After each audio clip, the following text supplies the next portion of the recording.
मोहब्बत का जब भी जिक्र होता है तो लैला मजनू, हीर रांझा और ताजमहल का नाम सबसे पहले आता है। ताजमहल मोहब्बत की वो निशानी है जिसकी पूरी दुनिया दीवानी है। मुमताज की याद में शाहजहां की बनवाई ये इमारत दुनिया के 7 अजूबों में गिनी जाती है। हाथी दांत और सफेद संगमरमर का मकबरा दिखने में बड़ा खूबसूरत है, जिसमें पत्थर का काफी बेहतरीन काम किया गया है। आप में से बहुत से लोगों ने इसे आगरा जाकर देखा भी होगा, और हकीकत में ही नहीं, कम से कम फोटो या वीडियो में तो ताजमहल देखा ही होगा ना, और अगर नहीं तो अभी देख लिया होगा। लेकिन क्या कभी आपने सोचा है उस पर लगा एक एक पत्थर कैसे रुका हुआ है और कैसे इस पूरी इमारत का निर्माण हुआ होगा? क्योंककि आज की बड़ी बड़ी इमारतें और बड़े बड़े पुल जो कि मजबूत सीमेंट से बनते हैं और फिर वो ढेर हो जाते हैं, तो फिर 1668 में बना हुआ ताजमहल आज तक कैसे टिका? वैसे जिन्हें नहीं पता उन्हें बता दे कि सीमेंट का आविष्कार 1824 में इंग्लैंड के जोसेफ नामक शख्स ने किया था, जिसका एक्सपेरिमेंट उन्होंने 1811 में शुरू किया और 1824 में वो कामयाब हुए। पहली सीमेंट उन्होंने बनाई थी जिसका नाम पोर्टलैंड सीमेंट था। तो फिर 1631 में जब ताजमहल का निर्माण शुरू हुआ तब तो सीमेंट के बारे में कोई जानता भी नहीं था। तो फिर आखिर कैसे उसे बनाया गया, वो भी इतनी मजबूती से कि आज तक वो तटस्थ खड़ा है? क्या हुआ, सोच में पड़ गए? कोई बात नहीं, हम बताते हैं ना, लेकिन वीडियो को बिल्कुल स्किप मत करना। तो चलिए शुरू करते हैं। ताजमहल की कहानी ज्यादातर लोगों ने सुनी ही है कि ये शाहजहां ने अपनी तीसरी बीवी मुमताज की मोहब्बत में बनवाया था, और जमाने में इसे बनवाने में करीब 3 करोड़ की लागत आई थी। और ताजमहल आज भी दुनिया को हैरान करने में कोई कसर नहीं छोड़ता, चाहे वो इसके सफेद मार्बल्स हो, चाहे नक्काशियों में लगे अनोखे पत्थर हो, या इसकी कारीगरी। और आज हम इसकी कारीगरी पर ही बात करेंगे। लकड़ियों से बनी हुई ताजमहल की नींव। अब ये बात भले ही आपको सुनने में अजीब लग रही होगी और आप सोच भी रहे होंगे कि पागल हो गया क्या, भला लकड़ियों की नींव 370 साल से भी ज्यादा कैसे टिक सकती है? पर यही सच्चाई है। चलिए हम समझाते हैं। इस लकड़ी की नींव में सबसे बड़ा रोल यमुना का है। जी हाँ, जिस तरह से शाहजहां मुमताज के बिना अधूरे है, उसी तरह यमुना के बिना ताजमहल बेकार है। इसलिए नहीं कि यमुना नदी इसे खूबसूरत व्यू देती है, बल्कि इसलिए क्योंकि बिना यमुना के ताजमहल का कोई वजूद नहीं रहेगा और वो गिर जाएगा। जी हाँ, सही सुना आपने। असल में ये सारा खेल उसी लकड़ी का है। दरअसल वो लकड़ियां इबोनी यानी आबनूस के पेड़ की लकड़ियां हैं। आबनूस की लकड़ी एक तरह से पत्थर की तरह होती है, जो आम लकड़ियों की तरह पानी पे तैरते नहीं बल्कि डूब जाती हैं। इन लकड़ियों की खासियत ये होती है कि इनमें दीमक नहीं लगती, और सबसे जरूरी बात, अगर आबनूस की लकड़ियों में परमानेंट 30 या 30 से ज्यादा % नमी बनी रहे तो आबनूस की लकड़ी कभी खराब नहीं होगी। ताजमहल के केस में भी यही है। नींव में लगे होने के कारण इन लकड़ियों का यमुना के पानी से पर्याप्त मात्रा में नमी पहुंचती रहती है, और यही कारण है कि लकड़ियां पत्थर से भी मजबूती से जमी हुई है।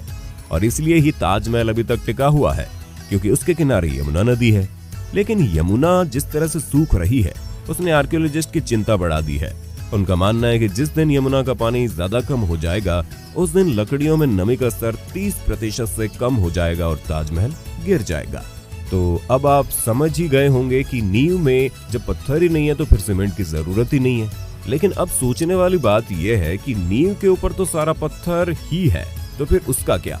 चलिए, जब नींव के बारे में हमने आपको बताया है तो उसके बारे में भी हम बताएंगे। जब बात हो रही है सीमेंट के बिना इतना मजबूत ताजमहल कैसे बना, तो पहले थोड़ा सीमेंट का इतिहास जान लेते हैं। सीमेंट को सबसे पहले बनाने का श्रेय इंग्लैंड के जोसेफ एस्पिन को दिया जाता है, जिन्होंने सबसे पहले 1824 में पोर्टलैंड सीमेंट के लिए एक पेटेंट लिया था। वो सन 1811 में सीमेंट बनाने के लिए एक्सपेरिमेंट में लग गए, और 13 साल की कड़ी मेहनत के बाद 1824 में उन्होंने दुनिया का सबसे पहला सीमेंट बना डाला, जिसका नाम था पोर्टलैंड सीमेंट। अब सीमेंट तो 1824 में आया था और ताजमहल का निर्माण 1631 में शुरू हुआ था, यानी करीब 193 साल पहले। तो फिर कैसे चिपकाए गए थे संगमरमर के पत्थर? आजकल तो मार्बल चिपकाने के लिए कई तरीके मौजूद हैं, जिनके जरिए संगमरमर के पत्थरों को चिपका दिया जाता है। हालांकि उस वक्त पत्थरों को चिपकाने के लिए या आधारशिला बनाने के लिए खास तरह का मटेरियल तैयार किया गया था, और ऐसा नहीं था कि ताजमहल में सिर्फ संगमरमर ही इस्तेमाल किया गया था। उसके कंस्ट्रक्शन में बहुत सारे सेमी प्रेशियस स्टोन जैसे अकीक, येमेनाइट, फिरोजा, लजवाड़, मूंगा, सुलेमानी, लेसेनिया का इस्तेमाल हुआ था। इसके अलावा कुछ अल्ट्रा रेयर स्टोन्स भी ताजमहल में इस्तेमाल हुए थे। द Constructor.org के एक आर्टिकल के मुताबिक ताजमहल की नींव के लिए एक अलग सा घोल बनाया गया था जिसका नाम सरूज बताया जाता है। ये सलाइन, चिकनी मिट्टी आदि से बनाया गया था। इसके साथ ही ताजमहल का निर्माण हुआ और इसकी मदद से इतनी पकड़ हो गई कि आज कई सालों बाद भी ताजमहल भूकंप, तूफान, बारिश, धूप, गर्मी, सर्दी का मुकाबला कर रहा है। ये इतना मजबूत है कि भूकंप भी ताजमहल को गिरा नहीं सकता। दोस्तों, ये बात थोड़ी साइंटिफिक है लेकिन इंटरेस्टिंग भी, कि कोई भारी भूकंप भी ताजमहल को नहीं गिरा सकता। ताजमहल सिर्फ प्यार का प्रतीक और सफेद संगमरमर की एक खूबसूरत इमारत ही नहीं, बल्कि मुगल काल के सिविल इंजीनियरिंग का एक बेहतरीन नमूना भी है।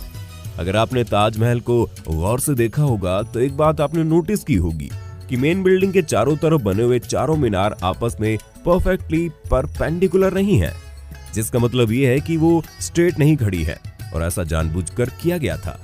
उन मीनारों को थोड़ा सा झुका दिया गया ताकि अगर कोई भूकंप आता है तो वो चारों मीनार मेन बिल्डिंग से दूर गिर जाएं और इस तरह भूकंप के सारे झटके मेन बिल्डिंग तक पहुंचने से पहले ही इन मीनारों में अब्जॉर्ब हो जाएंगे और इस तरह से मेन इमारत पर भूकंप का कोई असर नहीं होगा और वो सुरक्षित बच जाएगी। और आखिर में एक बात ये भी जान लो कि शाहजहां ने किसी भी मजदूर के हाथ नहीं कटवाए थे। ये महज एक अफवाह है और कुछ नहीं। आपको ताजमहल के बारे में कुछ और इंटरेस्टिंग बात पता है तो हमें कमेंट करके बताइए, फिर चाहे वो सच हो या झूठ हम देख लेंगे। अगर आज की वीडियो आपको पसंद आई हो तो इसे लाइक करने के साथ साथ अपने दोस्तों और रिश्तेदारों के साथ शेयर जरूर कर दें। अगर आप ये वीडियो YouTube पर देख रहे हैं तो चैनल को सब्सक्राइब करके बेल आइकन दबा दें और अगर Facebook पर आप ये वीडियो देख रहे हैं तो Facebook पेज को जल्दी से लाइक कर दें। फिलहाल के लिए इतना ही। अभी के लिए हमें दीजिए इजाजत। आपसे मुलाकात होगी अगली वीडियो में। शुक्रिया।